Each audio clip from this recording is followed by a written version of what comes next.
This is a short video on composition of forces. Sample problems are analyzed using graphical and analytical methods.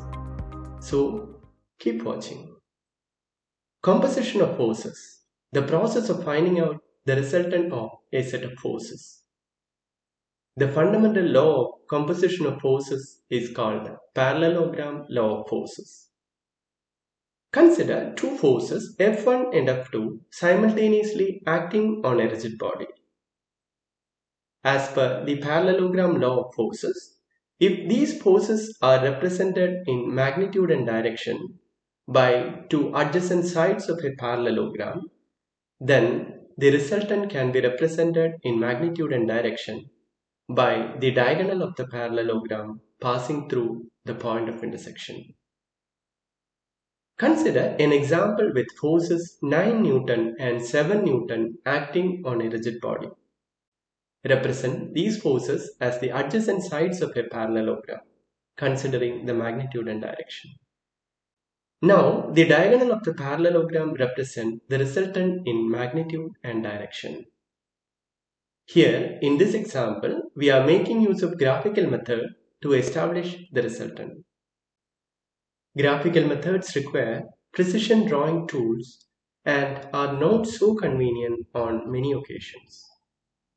Hence, we need to make use of the analytical solution for the parallelogram law of forces. More on graphical methods of composition of forces and analytical solution are covered in a separate video. I recommend watching the same for better understanding. As per the analytical solution, forces F1 and F2 acting at an angle theta, the magnitude of the resultant will be R is equal to square root of F1 square plus 2 F1 F2 cos theta plus F2 square.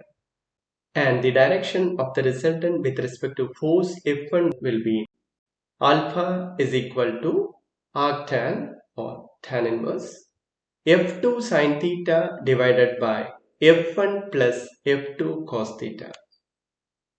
Let us evaluate the resultant for the earlier example using this analytical solution. Resultant R is equal to square root of 9 square plus 2 times 9 times 7 cos 40 plus 7 square, and this yield 14.53 Newton as the magnitude of the resultant. And the orientation angle alpha can be estimated as tan inverse 7 sin 40 divided by 9 plus 7 cos 40. This yield alpha as 17.39 degrees. So, analytical method established the resultant by solving two simple equations. If we are measuring the magnitude and direction of the resultant from the graphical solution, it will be same as the results from the analytical solution. Now, let us review some specific cases. Case 1, theta is 0. Cos theta will be 1 and the resultant becomes square root of 9 plus 7 whole square, and it will be same as 9 plus 7. So, when theta is 0, resultant is the summation of forces. Graphically, it can be seen that when theta is 0, the concurrent forces become collinear forces in same direction. Case 2, theta is 180 degrees.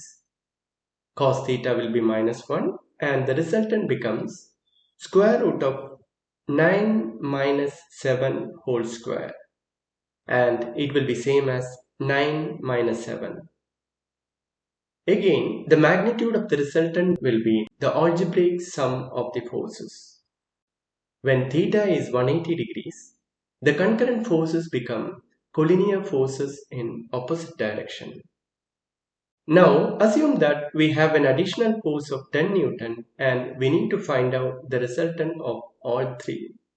The analytical solution we have seen combine only two forces.